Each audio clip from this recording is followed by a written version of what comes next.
The anime begins with a white-haired boy who participates in a contest where it will be decided who is the best pastry chef in the world. Then we noticed that the audience is amazed by his masterpiece, as he made a majestic cake 2 meters high. Seeing the reactions of the public, he feels proud of his creation. At that moment, surrounded by the cakes of the other participants, it gives him the feeling of being in a country made of sweets. This is why he is convinced that he will finally win and achieve his childhood dream. Then the contestants are called to present their cakes. The boy tries to lift his cake, but suddenly loses his balance and is hit by his own creation. Once on the ground while living his last moments of breath, he regrets not having fulfilled his dream, feeling that God was very cruel, because he is going to die before he can make people happy with his art. Suddenly, he hears the voice of someone who turns out to be God, who offers him a second chance. Thus, the protagonist receives his new name, and is reborn as Patrick Milemonter.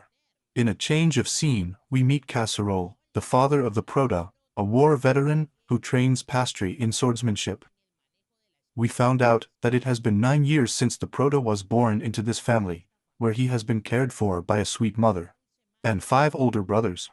In addition, his father cultivated these lands for about 20 years, until they managed to produce wheat and barley, with the help of the residents. However, these fields are not suitable for producing sugar, so they rarely have the opportunity to eat something sweet. When thinking about sugar, the Prota comes up with several recipes that he could try, which clearly distracts him from his training.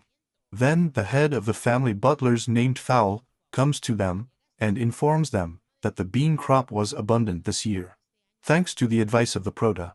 On the other hand, some bandits who passed through Reitz County are heading towards Molter, threatening this year's harvest. So Casserole suggests asking the Count of Reitz for help, but Fauiler warns him that he doubts that the Count will accept, because this could harm his reputation for having let these bandits escape. While Fauiler and Casero discuss the best way to have the miscreants, Pastry is immersed in his thoughts, and realizes that he must do something to stop them, as this interferes with his plans to create a sweeter country. Due to this situation, the father of the Prota proposes to perform the Pastry coming-of-age ceremony. Later, Casserole and the Prota meet with Agnes, Pastry's mother herself, to tell her that they need to carry out the consecration ceremony. She opposes the ceremony as the Prota is still too young to be considered an adult. Then Pan tells her that he knows well that Pastry's cunning and swordsmanship far surpass boys his age. Therefore, with the pen and the sword he is as capable as an adult.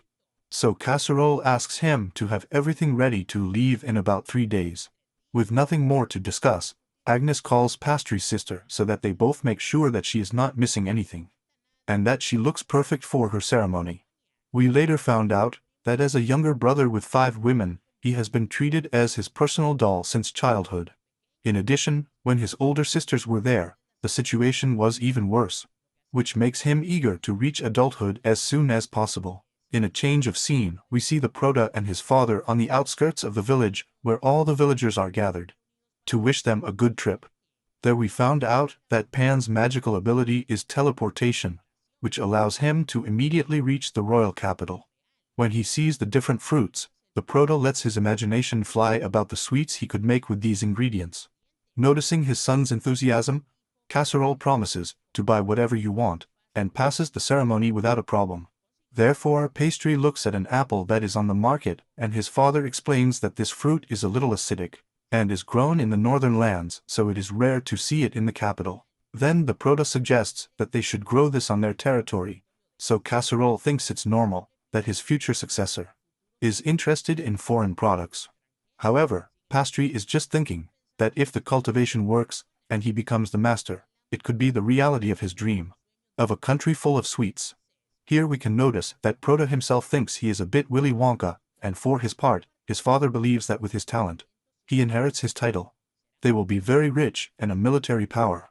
Then they go to the church, where a priest with a similar appearance to that of a panda receives him, which causes a lot of grace to the Prota. Casserole then informs him that he is there to carry out the consecration ceremony of his son. This request is something unusual that leaves his father surprised. Since this ceremony is usually performed between the ages of 3 and 15, and the Prota at this time is only 9 years old.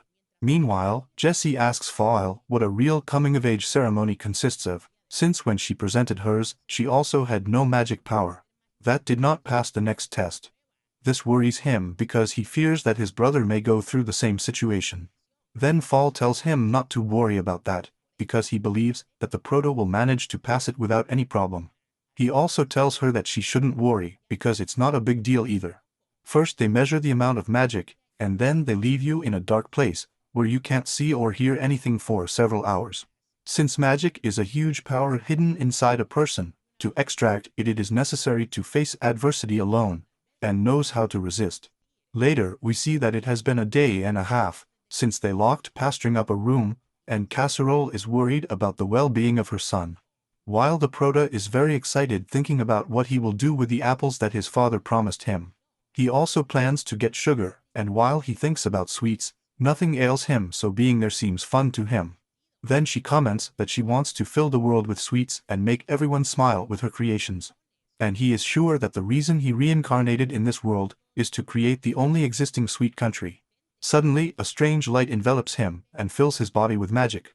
And then, the first thing he sees when he opens his eyes is his father himself, who informs him that he has successfully completed the ceremony, and that it has been 2 whole days since he has been there.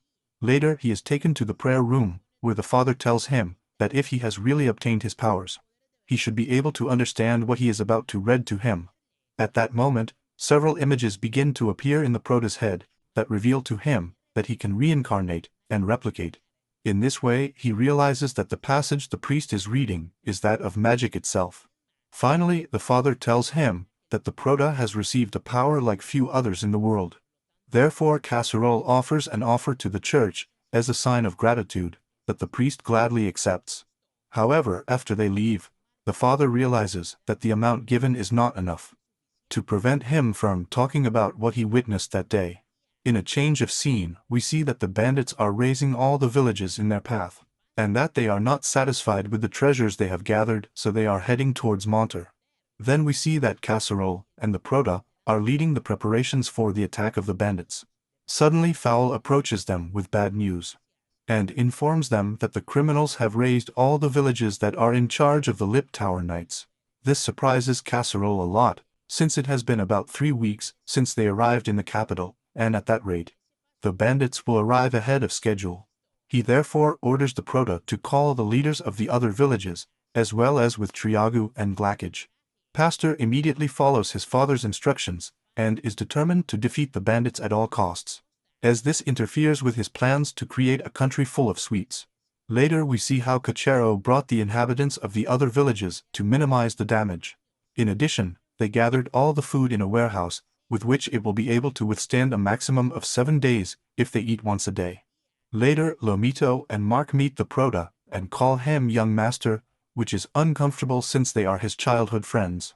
Then he tells them to gather all the possible stones, and if they hear something, immediately return to the village, because the bandits are on their way.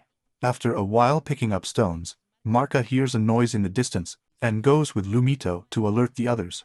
This news makes the villagers nervous, who are not sure if they will be able to stop the criminals. However, Casero takes command of the situation, and tells everyone to remain calm, because if the bandits manage to get in, they will hurt his people, take all their food, and keep their houses. However, he is not going to allow this, but he clearly needs everyone's help. In this homemade way he divides the villagers by sectors, and meets with Foyle to come up with a plan. Then Foyle tells him that most likely the bandits are thinking of attacking in the morning. On the other hand, Cacerola tells him that he probably doesn't have much food or provisions, because with last year's frosts, the crops on the land were scarce, so he is clearly sure that even if it hurts them, they will attack the village tonight. Although Folly worries that if they don't come, they will have kept the villagers up to no avail. Casserole asks the Proto what he thinks about the situation, and he replies that they lack a little information. They must first know exactly how many men they are and how much food they have. Because of this, Cacerola decides to go on a reconnaissance mission, and leaves everything in charge of Pastry. Meanwhile, his father tells him that they will attack the bandits, and he will take a detour to return by the north. Once they leave the camp, the Prota gives the instruction that while Casserole and Fall are away, if they come to hear horse hooves, no matter how slight the sound, shoot fire arrows in that direction. At that moment, Lou and Mark, who are clearly accompanying him at the camp, ask him if he's not worried that the arrows might reach his father. The Prota replies that it is unlikely that a stray arrow will hit Casserole. Then Maz remembers that one time when the father of the forward was walking near where they were playing, and there was a stone without even seeing it, and then they were scolded for not being careful. Pastry also tells him that the arrows will help guide them, so Mark suggests that they should teleport to the camp. However, this skill has a weight limit, so clearly it would be difficult to include Fall and the horses. Finally, the Prota sends Margie to Lumi to their positions, and tells them that he has their support for this battle. On the other hand, we see that the ones in charge of taking care of the children and women are Agnes and Jessie, which shows us that the villagers have full confidence in the mortals. After this, his father approaches the Prota and gives him his blessing, and asks him to be a little careful. Once Pastry says goodbye to his mother, he realizes that if he doesn't protect his domains, he won't be able to fulfill his dream. He is therefore determined to achieve it at all costs, as his dream of creating a country of sweets will only make sense if he can protect his people and make them happy. At that moment, the Prota realizes that his father's intention is for the battle to end that night, even if this means posing as a decoy. With this in mind, he talks to the villagers and asks them to bring all the boys. Then we see Casserole and Fabule riding near the bandits' camp. Suddenly, Fabule stops walking and uses her distance vision ability to inform Saucepan that the situation is worse than they thought. They manage to see 70 men who seem to be ex-knights, and also take hostages from the other villages, whom they seem to be using as slaves. This news indicates to Saucepan, who says firmly that he will not allow his people to end up this way. Then we see that the bandits have already noticed that the neighboring villages are empty. They have also blocked the water access so they can't get enough. The chief of the bandits realizes that they must attack this very night since they have no provisions. And suddenly Cacciola and Fall surprise the bandits with an unexpected attack. However, the head of the bandits immediately realizes that they are experienced knights, and that they are looking to break their ranks. He instructs his companions to dodge them, but it's too late because all the bandits are enraged. Seeing that they have taken the bait, Cacciola and Fabule are about to flee, and the leader of the bandits realizes this immediately. But it is already too late to control his team. Since they are furious, he throws himself after them, with the intention of finishing them, and later, we see that Glackage is alert, waiting for the sound of the horses. Once he hears it, he shoots a lighted arrow, just as the Prota had indicated. This alerts Treewood to let the villagers know that the bandits have arrived. On the other hand, Pan and Foy see the arrow and realize that it is left over from the Prota. However, thanks to that the bandits now know the exact location of the village. Therefore, they assume that they must have a plan, and decide to head west to prevent the bandits from damaging the planting. Then we see that this was the Prota's plan from the beginning, and that he deduced that his father will go west to avoid damage. And in this way they could catch the bandits off guard. Then we see Casserole and Fall surround the pipe that surrounds the village, directing the bandits around the edge. At the moment, they are being rammed from above by burning stones. Realizing this, the leader of the bandits gets angry and dodges all the stones, and tries to climb her nearby. So the villagers try to stop him with axes, but the leader is more skilled, so they are forced to protect the Prot and retreat. However, the leader of the bandits manages to break through the barrier and meets Glackage, who is surprised to see all the criminals coming after him. Despite the numerical difference between the two sides, Glackeye and Contriagu manage to bridge the gap with their knightly skills. At that moment, we see that the children did not run to take shelter, and continue to throw stones at the bandits, injuring several. Seeing this, the leader of the bandits goes to attack the said children, but the Prota gets in the way and receives a cut on the arm. Immediately, the bandit grabs him as a hostage and puts them at a disadvantage, and then orders his companions to take care of the children. Then the Prota sees a wounded bandit with a burn on his face, and replicates that wound on the other bandits, making everyone writhe in pain. This surprises the leader of the bandits, who realizes too late that Pastrus is a magician. The next morning, a guard goes to the main residence where the Prota's mother is located. She asks him if they won the battle, and he answers that yes, besides having captured dozens of bandits. Then she asks him about her husband and son, and the guard informs her that Casserole is unharmed, but that Pastry was wounded in the arm. Upon receiving this news, Agnes collapses on the floor, worried about her son. Then Jesse, who was standing next to him, quickly asks the guard if it's a minor injury, and he nods regretfully, realizing that he almost created a misunderstanding. However, Jesse wonders what is wrong with his brother and his father, who have not come home knowing that they are waiting for them. In that we see that Pastry is very animated, instructing the villagers to distribute the food and goods that the bandits had among the other villages. Then Pan and Fall find themselves organizing the bandits, and Fall asks her what reward she should receive for having caught the bandits that the Countess let escape. Landlord replies that he will have to negotiate, but they should at least compensate for the expenses and losses caused by having sealed 2 villages due to the criminals. In a change of scene, we see that Casserole and the Prota, who are with a list of villagers who were of great help in the confrontation with the bandits. The first to be called is Glackeye, who receives as a reward a spear and a silver coin. Suddenly, they call Humito and Amar to those who argue about being called at the same time.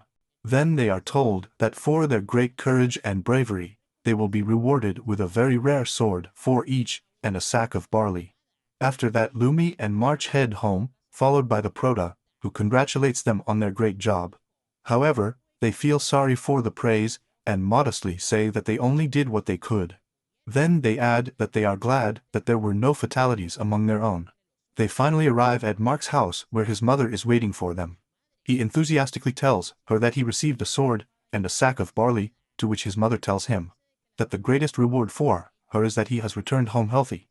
He then asks the Prota if his son caused him a lot of problems, to which he replies that Lomito and Mark will be indispensable for Muntel's future.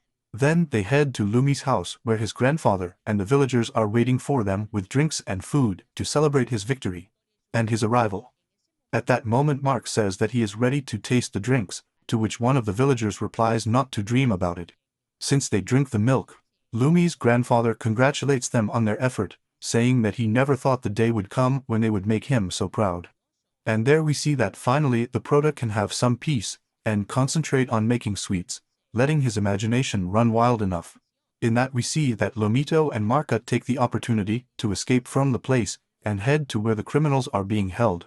However, the guards deny them both access, so they devise a plan to make them move from their post and sneak in. Once inside, they meet the leader of the bandits, who tells them that the sword he wears on his waist was his and before being executed. He would like to teach him how to use it correctly so that he can use magic. Hearing this, Mark's eyes light up, and he pulls out the sword. Then the leader of the bandits tells her that she needs a magic word to activate her power. But it's too dangerous for her friend to hear it, so he tells her to please come closer. Mark automatically does it, but we see that the bandit had already released the binding from his hands. He suddenly kicks Mark in the abdomen, grabs the sword from the ground, and completely frees himself. Then, the leader of the bandits rushes towards Lumi and wounds her with a cut to the abdomen. She falls to the ground unconscious due to the great pain of the blow. Suddenly, the leader captures Mark and uses him as a shield to escape, clearly leaving his comrades behind. He grabs the horse and prepares to run away with Mark in his arms. In a change of scene, we see a villager arrive at the party that Lumi's grandfather is organizing, where the Prota is also. He informs her that Lumito has been injured and Mark has been kidnapped. Immediately, Pastry goes to the scene and sees that Lumi is unconscious. At that moment, he orders a guard to stop the bleeding at all costs, no matter if it leaves a scar. Then he asks the other guards to tell him where the criminal went, and they tell him that he went to the west. Then Pastry goes on horseback to where the bandit is.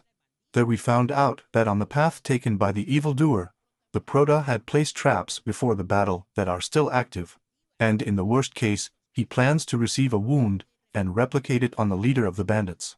But suddenly realizes that something about his magical power is apparently changing. And then we see that Casserole receives the news that the Prota went only after the leader of the bandits, and immediately gets up to go after them. However, Fail stops him and advises him to remain calm, reminding him that at times like this, the chief must show integrity and tranquility to the villagers. Therefore, Feuli orders one of the guards to call Contro to look for pastry. Next, we see Mark, who is making a fuss in the arms of the bandit, when suddenly they fall into one of the traps that the Prota had prepared and fall off the horse. Later, we see that the Prota approaches to where they are and the bandit realizes that pastry is responsible for this trap. This fact deeply irritates the criminal, who is fed up with the Prota getting in his way, so he decides to finish him off once and for all to prevent him from using his ability to replicate. However, the Prota is much better with the sword than I would expect from a child of his age. Despite that, the bandit manages to break his sword and is about to hit him.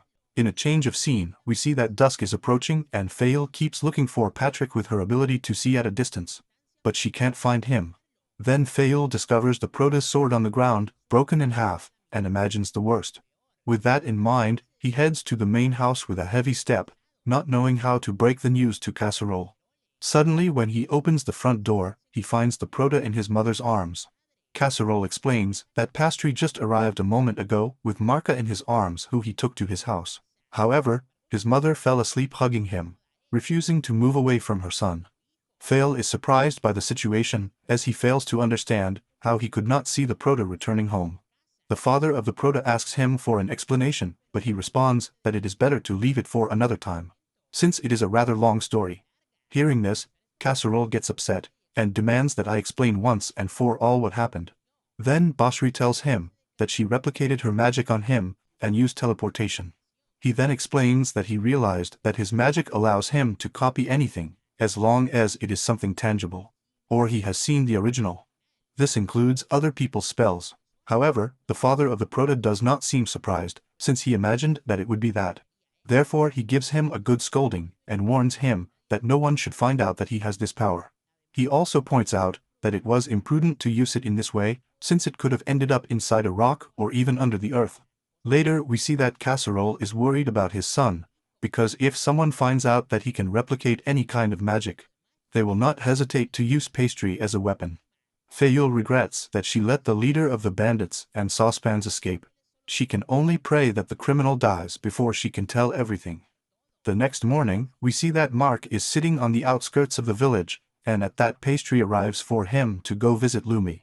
Mark tells her that he does not dare to look her in the eye, as he feels sorry for what happened to her, and thinks that it is her fault for being deceived. So the Prota tells him that crying won't solve anything, so he must ask Lumi for forgiveness to make up for his mistake. With this in mind, both of them head to Lumito's house, and the Prota Margui to Lumi in the room, so that they can chat, while he starts making the apple pie that he has wanted to prepare so much.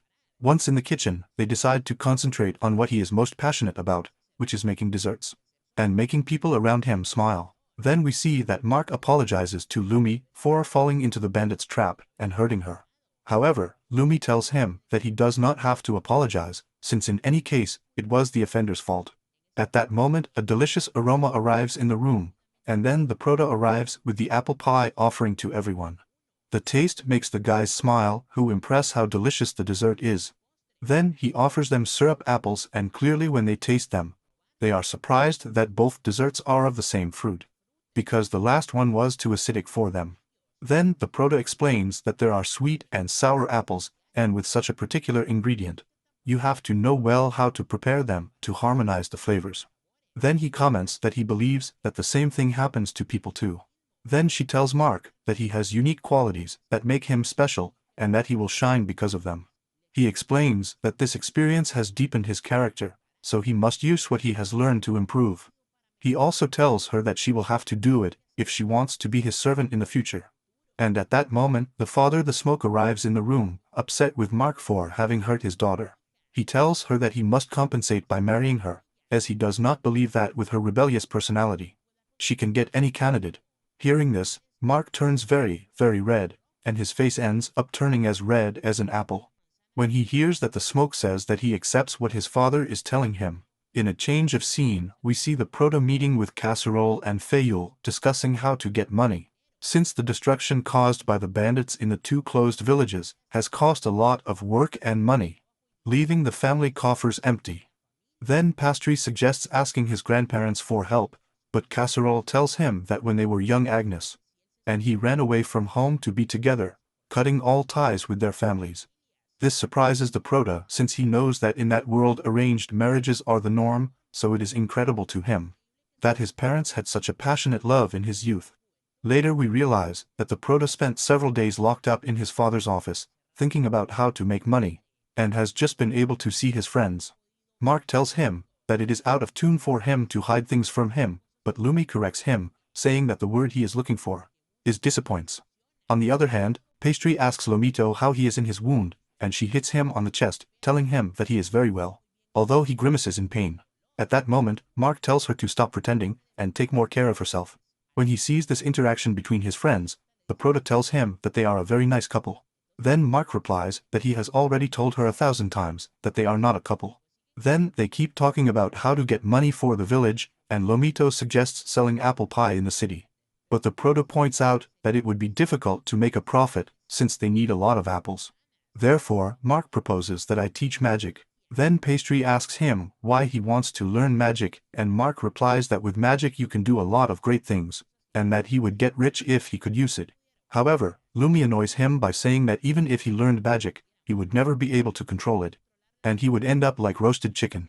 As a result of this comment, they begin to argue, so that their friends stop fighting. The Prota intervenes and tells them to stop flirting in front of him, since he is fed up with them doing that kind of sexy things. Consequently, Mark gets annoyed with him and tells him to stop bothering him by saying that the two of them are dating. Meanwhile, Lumi suggests to Pastry to show him his powers to see if they come up with something.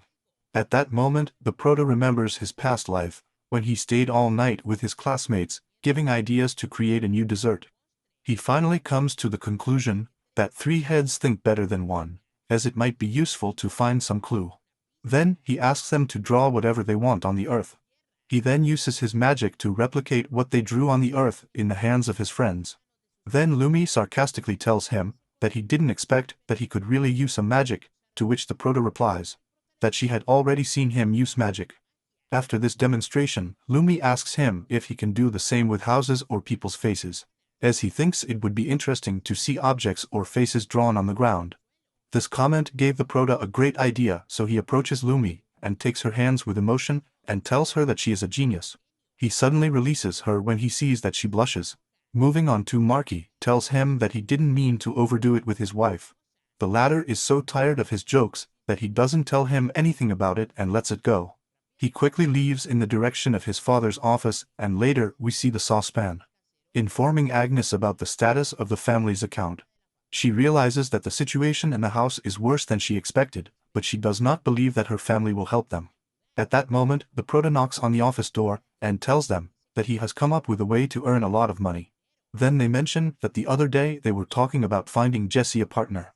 The landlord confirms that since she is about to turn 13, it's time to get her a husband. So taking every opportunity to show off your daughter at social gatherings. Then the Prota explains that this was possible because he can use teleportation to go to different places to present it.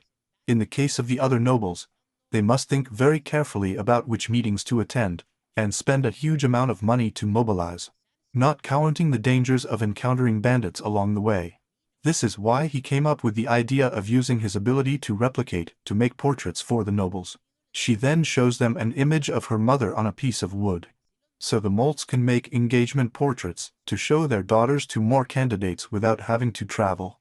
Casseroles realizes that by doing it with magic there is no investment risk and no materials to pay for, so they could charge from 5 to 10 gold coins for such a service.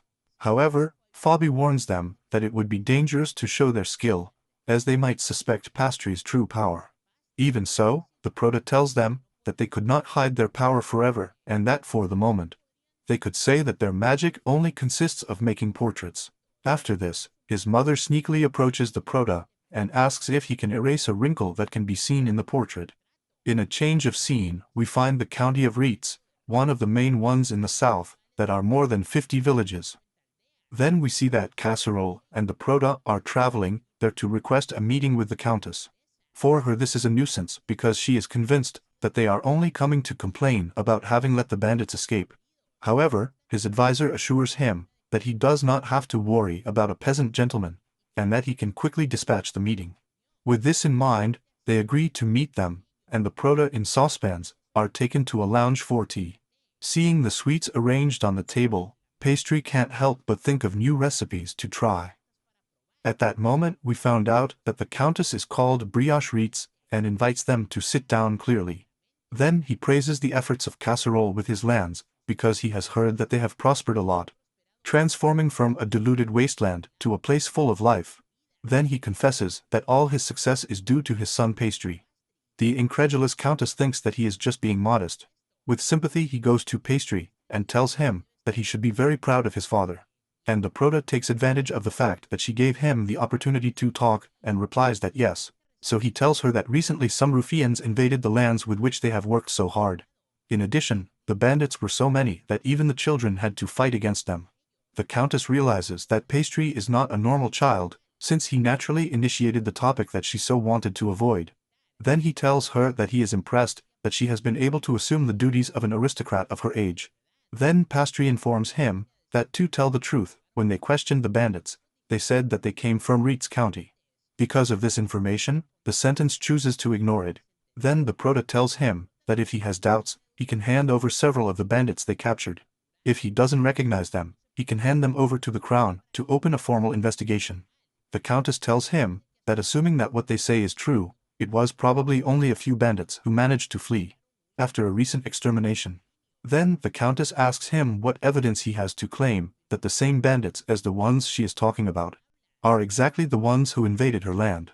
So the prota takes out a sword that a bandit with the emblem of the family of Reitz would carry and tells him that in his eyes, they failed in their attempt to exterminate them, so these bandits came to Mantel's and caused incalculable losses. Still, they don't intend to make a fuss about this issue.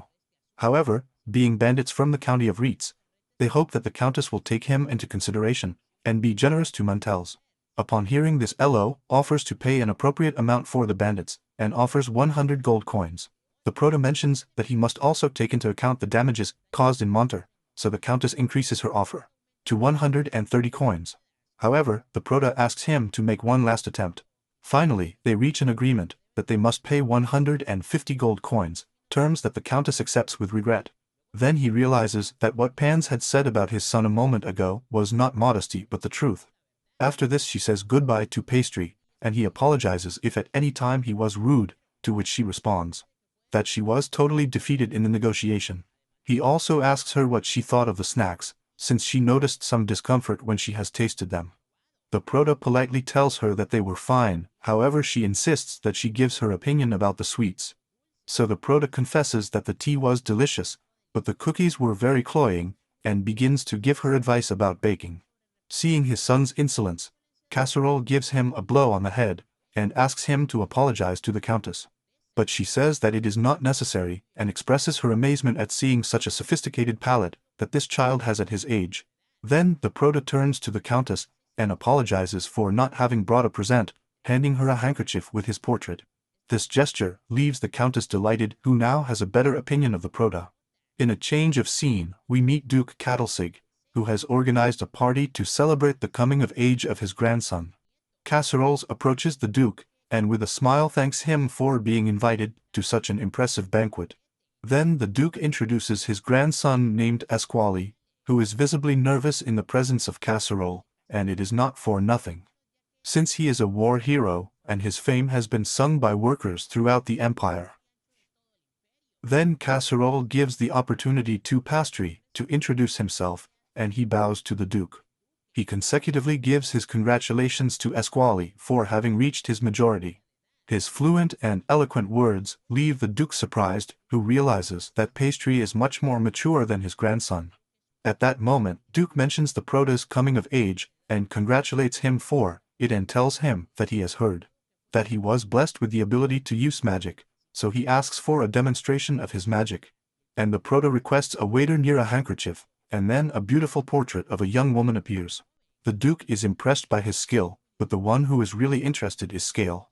Then Pastry offers the portrait to the Duke's grandson as a birthday present, mentioning that it is part of the marquis and him. Upon hearing this, the Duke is intrigued, as he has not seen the marquis at the meeting. Immediately the Duke realizes that the portrait is of Marquis's daughter, and Pastor confirms to him that in fact the girl in the portrait is the third daughter of the Marquis Hubareg, called Miss Petra. After this the Prota comments that before coming to the party, they passed through the territory of the Marquez with the help of his father's skill. Then Casserole adds that as you know the Marquez is in an eternal dispute with the neighboring kingdom. So since Miss Petra doesn't usually leave her homeland, the Marquez asked her to introduce her daughter. After listening to the whole explanation, we realize that Squall is really interested in the girl in the portrait. So Casserole and Pastria take this opportunity to invite him to Miss Petra's coming-of-age celebration, adding that the Marquis would greatly appreciate Squall's participation as a sign of friendship.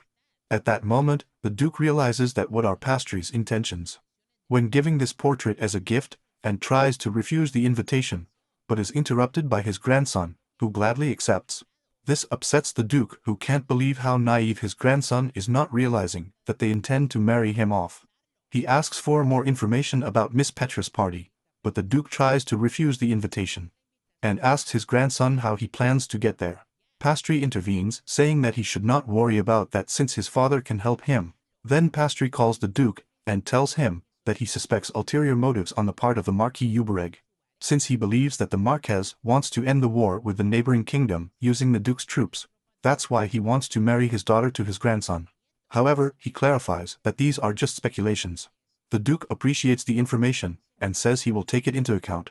He later announces that he will also be attending Miss Petra's party. If your grandson finds love will be a good story to tell the king. Later, she approaches the Prota, and asks him about Miss Petra's tastes. Pastry tells her that when he visited her he gave her a cookie that he had baked himself, and it seems that she really likes sweets. Then it's who asks for a favor, and the protagonist, thinking that it's about making more sweets, she gets excited imagining the different options she could try. However, before her mind wanders any further, he interrupts her imagination, and asks if he can make a portrait of Petra in more revealing clothes. Here we realize that this guy is a little slut. Resigned, the Prota thinks that young people are the same with all times and worlds. In a change of scene, we see that Casserole is together with Fail, talking about the progress of the renovation of the villages.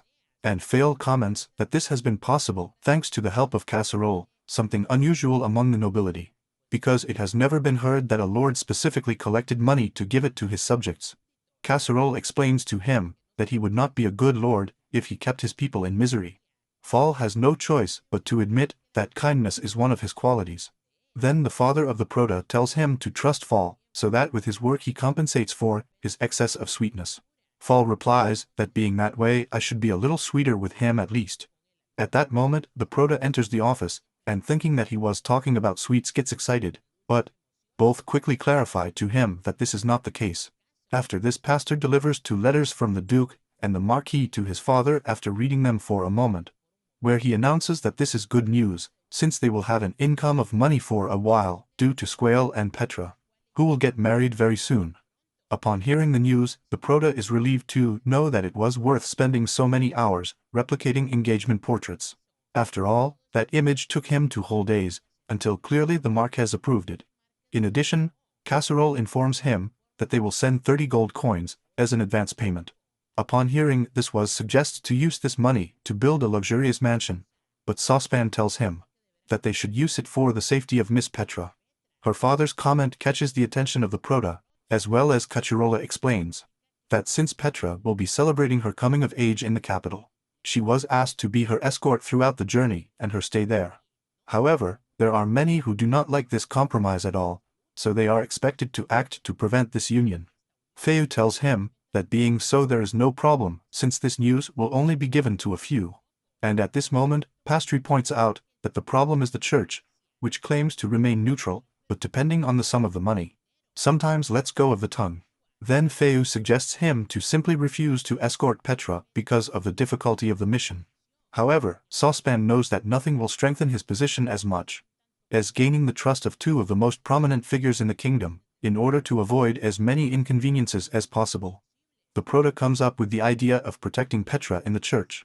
This turns out to be the best strategy, since you could save yourself the money of hiring soldiers. Finally, the Prota hands him another Saucepan letter, and tells him that it is a receipt from the merchants for some materials. After delivering the letter, he quickly decides to leave the office, but is stopped by Casserole when he sees that said receipt is about a barrel of sugar and a box of apples that cost a total fortune. As a result, he is scolded, and will have no allowance for a while due to this abuse on his part. In a change of scene, we see Pastry and Casserole meeting the Marquis, due to the large number of people who will travel a few hours by carriage. The Marquis invites them to board, and informs them that his 2 daughters are already on board. Once inside, Miss Petra greets him cordially. However, when her sister Licorine's turn comes, she is a little apathetic, which causes Petra to call her attention for her lack of respect for Pastry. However, he says that there is no problem, and proceeds to explain the plan. Once they arrive at the Church of the Sea, they will be teleported to the Church of the Capital, where Miss Petra will remain as an excuse for the consecration ceremony until the time of the party. Later they arrive at the church, and the first to get off are Marquis and Casserole. Suddenly they are attacked by some assassins, so the girls and the Prota stay covered in the carriage. However, there are too many bandits to handle, and one of them infiltrates the carriage. But there is the Prota who protects the girls with his sword. Once the danger has passed, the Prota goes deep into the church, and we see that Licorine is left behind, so she decides to escort him. She tells him that he should not worry, since they will protect her, and this comment makes her blush. Because of this, she reflects on her recent behavior towards him, and realizes that despite being older, it is Patrick who seems to be more mature. In fact, recently she was sad because she thought that she had chosen her sister because she was prettier, and finally, they arrive at a secret room deep in the church. Everyone is preparing to be teleported by the Prota and his father. To hide the special ability of the Prota, they decide to hold hands. Suddenly, in the blink of an eye, they find themselves in the capital, and the girls are impressed by such power. In a change of scene, we see a disgraced gentleman from the house Admire. He plans to kidnap Mrs. Petra, and for this he hires some mercenaries. The bandits accept without much to comment, although they find it suspicious that a noble gets involved with people like them. The head of the mercenaries includes that the noble is up to something much bigger, as he wants to discredit Duke Cableseg by kidnapping the fiancée of the commanding general of the army. He also suspects that the nobleman seeks to gain fame by being the rescue of Miss Petra himself, and probably hopes to marry her as a sign of gratitude. After this, the Prota is surprised to see the amount of guards in front of the church of the capital. His father explains that many spectators have gathered to collaborate with the surveillance, hoping to win the favor of the families. The Prota feels recognizing that it makes sense, since the house of a poor gentleman like his could not gather so many guards. Pan tells him that his last comment was harsh and unnecessary. Then we see Miss Petra, who is feeling nervous about her impending engagement, and the Prota, who listens to her from afar, tells her that she has nothing to worry about since Square is a very, very kind and good guy. She replies that she already knows Scaly likes her, but that everything is happening so fast that she can't help but feel nervous. At that moment, the Mark approaches them and tells Petra that he will start with his coming-of-age ceremony first. Meanwhile, we see Feiwell enter the salon, who informs Casserole that the news of the engagement has reached the farthest lands. So they left Contragua with the Marquez family, and if something were to happen, he would notify them immediately. Since Cacciola was busy guarding Miss Petra, he entrusts Pastry with the mission of accompanying Licorice. Folly jokes to the Prota that he should escort her like a gentleman. However, Pastry does not pay much attention to her, and approaches Licorice to take her to a break room. She is so tense that she does not think it is appropriate to rest while her sister is at the ceremony. But the Prota tries to persuade her by telling her that it is also important to relax. Then he extends his hand to her, and she takes it with pleasure. As they walk away, Fayol tells him that he is quite a heartthrob, the Prota, but to be careful not to make the ladies cry. Then Pastry turns and replies that he is not like him. Once they disappear from his sight, Kazero grabs Fall by the shoulder and tells him not to put weird ideas in his son's head. Later, the coming-of-age ceremony goes smoothly and Miss Licorice's turn arrives. She then sends Miss Petra to the engagement ceremony. However, he still can't relax as they need to get everyone safely to the Marquis lands after the event. Fabi tells her that instead of worrying about that, they should pay more attention, and that they left Pastry alone with Miss Licorice. and an accident could happen. However, Casserole replies to Pastry that she will not have it as easy as Licorice's caretaker. Meanwhile, Pastry experiences an uncomfortable moment due to the overprotection of the escort lady, who does not allow him to approach. Suddenly, the Prota hears a strange noise, and realizes too late that a hole in the ground is about to swallow him and Mrs. Licorice. At that moment, Cacciola and Fable hear the same noise from outside, but when they enter, it is already too late, because Licorice and Pastry have disappeared. When he sees this, Casserole orders Fall to import the marquis, and then immediately goes into the immense hole that was left in the ground. Later, we see that Licorice and Paste have fallen unconscious and are tied up to prevent them from escaping. The Prota wakes up first, and the head of the mercenaries notices this, threatening to hurt him if he tries to escape. He asks him why he has kidnapped them, but the boss arrogantly replies that he does not have to explain absolutely anything to him. At that moment, the Prota senses that the man he is talking to is the magic bearer, and decides to protect Licorice while help arrives. After the head of the mercenaries leaves the room, Licorice wakes up and Pastry tells her that she should not worry, as they will be safe as long as he is with her. Then Licorice thinks that although she doesn't know why, every time Pastry tells her that he will protect her, she feels safe. In a subordinate, he teases the Prota, telling him that he is a real heartthrob, and the Prota takes this opportunity to get information out of him and asks what will happen to them. The subordinate replies that Miss Licorice is safe, but that they will probably finish with him once they finish the job. Suddenly Pastry plays the victim and tells the mercenary that if the person who was kidnapped is a noble, they can ask a lot of money for them. Upon hearing this, the subordinate thinks, and Pastry realizes that indeed, the ringleader is a noble, and judging by the place in which it is a former duke, there he recalls that before accepting the marquis' commission, they investigated possible suspects who wanted to harm the duke and the marquis, and one in particular caught his attention. Then he decides to use his ability to reply to send a note to his father about the place where they are. Then we see that Casero has been walking around the cave for a while, and he can't find the boys. When he returns to the room, he receives the news that the market will give priority to Petra's engagement, and they will not be able to help in the search. And upon hearing this, the lady-in-waiting collapses because they have abandoned their mistress. Taking out his frustration, he claims to Casserole for being so calm, knowing that his son has also been kidnapped. However, he tells her that if only they had kidnapped Licorice, he would be worried. But being with Pause, Trist is sure that his son will come up with something soon. Suddenly, a glow appears over their heads, revealing the note sent by the Prota, informing them that they are in the house of the former Duke Admire. Immediately Casseroles goes outside the church to gather as many people as possible, and thus rescue Miss Licorice and Pastry himself. Noticing how tense Casserole Fayul is, he suggests that she should send him first to locate the boys. Then we see that the leader of the mercenaries learns that the kidnapped person is Petra's twin sister, and decides to get rid of them automatically. Perceiving her intentions to hurt him, the Prota teleports towards her to protect her from the blow. Then, the Prota manages to free himself, and defeats the subordinate, leaving him only the head of the mercenaries. After this, we realize that the mercenary was taken by surprise, because he did not expect the Prota to be able to escape, much less defeat one of his own. On the other hand, we hear that help has arrived, and Admire is cornered. Then we see that Cucciaroli and Glackage are already in the room with the Prota, and he asks Glackage to take care of freeing Licorice, who is still tied up on the floor.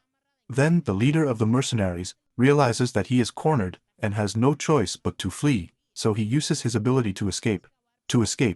Immediately Pan approaches the Prota to make sure he is okay and tells him that one day he will get green-gray hairs out of worry.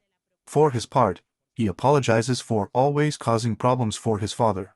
Later we see that Fayul arrives with two gentlemen from the Duke and Marquis' house to escort Licorice, but she wants to stay longer with Pastry. However, Cachero orders the gentleman to take Licorice to her immediate father, so she misses the opportunity to thank Pastry for saving her. Casserole then tells the Prota that the ringleader of the kidnapping was the former Duke Armire, who was tried in the war 20 years ago, and whose family was crushed for selling information to the enemy. Then he tells her to take everything as an example, since the actions of a family leader can change the fate of his entire clan. Then a gentleman of the Duke calls Casserole to request his assistance, and explain how things really went. However, both he and the Prota leave this area to fall and escape the place with the excuse that they must chase the leader of the mercenaries. Later, the Prota and Pans are walking inside the mansion, and Pastry tells him when the mercenary used his ability and did not feel that his magic power was strong. In addition, if he managed to escape, it was unlikely that he would be able to evade the troops surrounding the place. Suddenly it occurs to him to check the room where they fought, and he tells him that his father, that if he wants to go up and he can't, there is only one way out of the dilemma. Just at that moment, the mercenary's voice is heard saying that he should just pretend that he fled and wait for the enemy to leave to escape. However, it was not possible because the Prota discovered it, and now he only has the second option to defeat them in order to flee. Seeing this, Casseroles puts himself on guard to confront the mercenary, but Pastry stops him and asks him to allow him to confront him. Before the duel begins, the Prota introduces himself and asks the ruffian for his name. He tells her that he abandoned his last name a long time ago, but she can call him Strudel. Then the mercenary rushes with all his might towards the protagonist, and landlord notices that he has a perfect pose. However, Pastry manages to block his attack, and the mercenary's sword breaks completely in half, which the Prota takes advantage of to give him a blow that makes him fall to the ground. Immediately, Casserole ties him up to prevent him from trying anything else. He then asks his son how he managed to defeat him, and Pastry explains that he used his ability to replicate, to turn the opponent's sword into stone. After this, Casserole tells him that she almost scared him to death, and slaps him on the head, calling him a little cheater. Then Pastry replies to him to just say that he is a smart guy. In a change of scene, we see that a month has passed of what happened, and an official ceremony of the engagement of Scala and Petra has taken place. The Duke then approaches Casserole and the Prota to thank them for their help in a union, to which Father replies that he was simply doing his duty as a knight. Then Casserole tells him that the Duke of Squales looks very excellent. Squales' grandfather confesses that although he seems calm, he is actually very nervous because the girl he fell in love with at first sight will now be his wife. On the contrary, the Prota says that he thinks that he looks very noble and manly, to which the Duke replies that coming from a person as distinguished as he is, he will have to rethink his opinion about his grandson. The Prota then tells the Duke that he wants to take the opportunity to clarify something for him. The interested Duca gives you permission to ask. Then the Prota tells him that he feels that something does not add up in the kidnapping incident.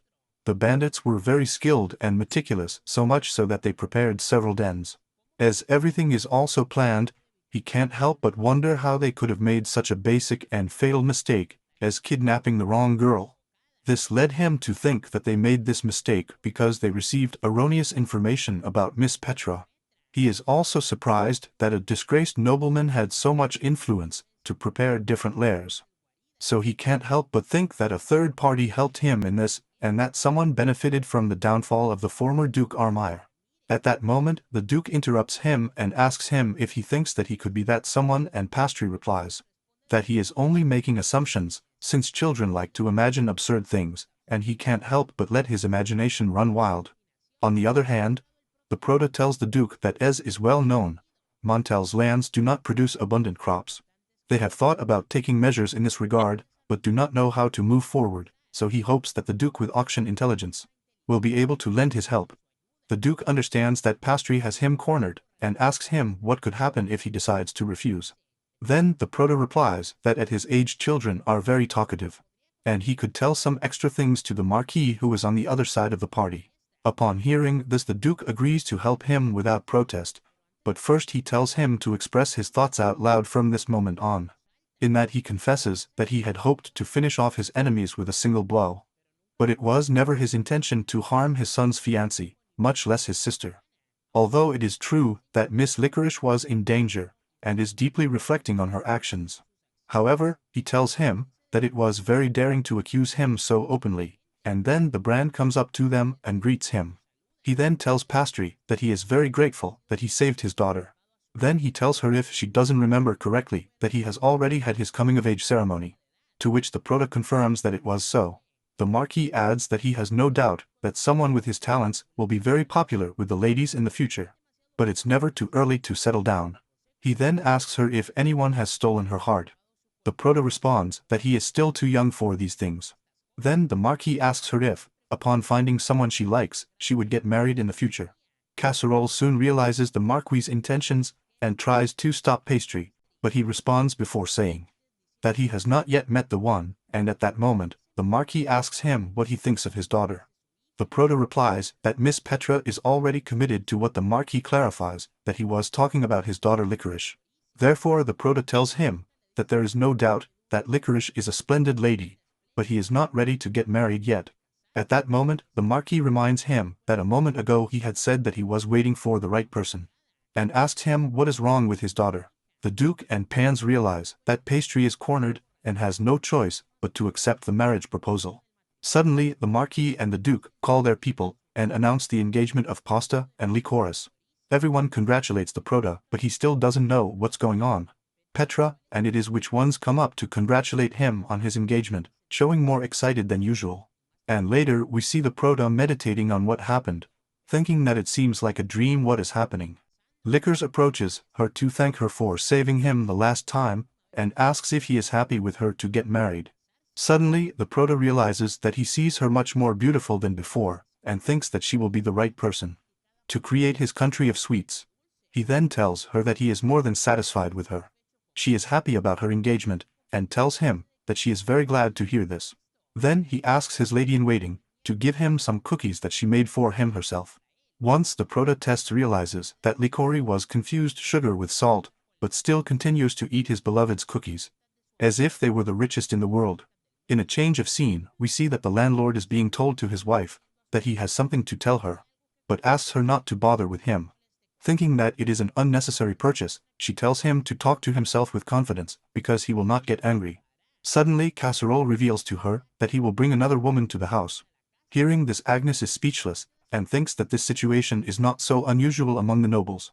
However, Casserole explains to her that she is a young lady, from a very good family, and that they are also twins. Suddenly Agnes bursts out in anger and begins to beat him. Then Casserole asks him not to be upset, since Pastria accepted this commitment. Hearing this, Agnes realizes that she misunderstood everything. Casserole decides to leave her alone, thinking that she is upset by a news about a daughter-in-law, but actually, we see that she was very excited to have another daughter in the family. Later we see that the news of the engagement of the Proto to the Marquis' daughter has already reached the county of Reitz. This upsets the Countess as the Westlands went over her authority to communicate with the Southlands. She is also sure that the Duke and the Marquis saw the potential of the Proto, and that is why they secured a commitment with him. Because of this, the Countess's assistant tells her that it would have been nice if she had married the boy. The Countess replies that if Pastry had been born 10 years later, and she 10 years earlier, she would have considered it, but that is clearly not the case. Upon hearing this, his assistant nods uncomfortably, as he didn't think he would take this joke so seriously. Later we see that the Duke of Cablesec kept his word to support the Monters, and sent several acacia trees. These trees are known as beekeeping benefits, which leads Marka to ask what this means. The Proto explains that it is a tree that attracts bees, and having it nearby will help to get honey, an essential ingredient, in the creation of the sweets that he wants. However, there are certain problems to grow them, and Lomito comments that the problem lies in the lack of water and land. Since in Monter it rains very little, and the soil is very hard, so the trees only grow to a certain size before drying out. Suddenly it occurs to the Proto that it would be a very good idea to build a reservoir, so that they can have a constant irrigation system. On the other hand, we see that Fayul and Casserole are closing the profits of this year, and after about 20 years, they are finally closing in positive numbers. Hearing this, Casserole can't help but shed a tear of happiness. He then thanks Fall, Contrau and Glackage, since without it none of this would have been possible. Then Fall tells him that it is not necessary to thank him, since a long time ago, he decided that he would follow him. You should also keep in mind that everything was possible thanks to the Proto. When listening to these, Casserole excites them and responds that they know it very well, since he believes that his son is a divine gift from God. Seeing him so happy bragging about his son, Fayul tells him that he has good and bad news, and that he should choose which one he wants to hear right now. Then Casserole tells him that she wants that happiness to last as long as possible, so she prefers to hear the good news first. Fuel informs him that she has received 40 applications to become part of the new village. Hearing this, Casserole is excited and comments that being so, they should hurry up the preparations for the new village. Later Fayul tells him that it seems that Pastry has started another of his projects, and left with his friends for the mountains. Hearing this, Casseroles gets scared, because she knows that her son is always involved, and there is a madness involved. Then we see the ability to excavate the Prota that copied the mercenary that was very useful, to create a reservoir on top of the mountain. He can't help but get excited to see that he is getting closer and closer to making his candy country a reality. Suddenly his friends interrupt him in his fantasy, and realize that his father is at the top of the reservoir. Then Pastor tells his father that maybe he went a little too far. Casserole then berates him and his friends for acting behind the backs of the elders. In a change of scene, we see that a month has passed since Pastry built 3 reservoirs, and connected everything to the village with drinking water. Suddenly, his sister Jessie comes up to him, and hands him a letter that he thinks is from his fiancée. However, when he opens it, he realizes that it is an invitation from the Condensed de Reeds for a tea tasting. Finally, the Prota goes to his father's office to tell him about the invitation, but does not find him. Instead, he swindles Yuli, who tells him that he is suspicious that he has been specifically invited to him. At that moment Cacciola arrives, and informs him that she has already received the news about the Countess's invitation when she was in the capital, although she found out about it through rumors. He also mentions to her that he has brought a very special person, and suddenly it seems Lycoris, and tells her that at the moment, he will be staying with them for a while. After this we see the Prota, who takes Lycoris to her favorite place, and teaches her how to make candy. However, firm behind the kitchen door his sister and his mother, and his friends are spying on him. They are very excited to have Pasta's fiancé there and want their relationship to move forward quickly. While the Prota is bathing some candy apples, he decides to expose the spies. Quickly his sister and his mother leave with the excuse that they have many things to attend to, leaving behind Lomito and Amar, who are punished by Pastry by not allowing them to eat what he prepared for him. In a change of scene, we see Lycoris's father alerted by the movements of the Countess of Reeds. As he thinks she is trying something with his son-in-law, to prevent her from taking sides, she sends her daughter Lycoris to her side. In addition, their land is threatened by the neighboring kingdom, and it is possible that they will be attacked at any time. Finally, the day of Count Zarit's banquet arrives. Upon arrival, they are constantly greeted by an assistant who greets them with respect. The Prota thanks the warm reception, to which the assistant replies that he has been instructed to treat him with the greatest care, and that his presence should not be neglected. After this the assistant introduces him as the guests of honor of the Countess, a moment in which the Prota takes the opportunity to promote the candies he has made with Lycoris. When the guests taste the candies, they can't help but feel in the clouds. The Prota tells him that his intention is to send them as a gift